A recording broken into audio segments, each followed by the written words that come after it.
আসসালামু আলাইকুম। নিয়মিত আমরা সবাই গরুর মাংস, খাসির মাংস কিনে থাকি, কিন্তু এই মাংসগুলোর টুকরা থাকে ছোট ছোট। আর এই টুকরো মাংস দিয়ে কিভাবে মজাদার কাবাব তৈরি করা যায়, আজকে সেই রেসিপিটা আপনাদের সাথে শেয়ার করছি। আর এই কাবাব তৈরি করা এতটাই সহজ, যখনই আপনি মাংস রান্না করার জন্য নামাবেন তখনই এখান থেকে কয়েক টুকরো তুলে নিয়ে কাবাবটা তৈরি করে ফেলতে পারেন। আর এই কাবাব খেতে কোনো রুটি অথবা ভাতের প্রয়োজন নেই, কেননা এই কাবাবে এত হালকা মশলা থাকে এবং খুবই সুন্দরভাবে কুকড হয়ে থাকে, যার কারণে এমনি এমনি খেতেই খুব ভালো লাগে। এই কাবাব তৈরি করার ক্ষেত্রে টুকরো মাংসগুলোকে একটু পাতলা করে কেটে নিতে হবে, এতে করে মাংসগুলো সেদ্ধ হবে তাড়াতাড়ি। মাংসগুলো কাটার পরে ভালোভাবে ধুয়ে আদা বাটা, রসুন বাটা, লবণ, গোলমরিচ গুঁড়া একসাথে মাখিয়ে প্রায় আধা ঘন্টার মতো ম্যারিনেট করে রাখতে হবে।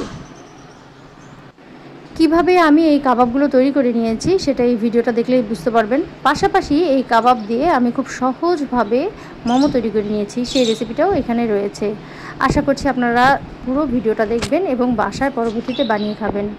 ধন্যবাদ সবাইকে।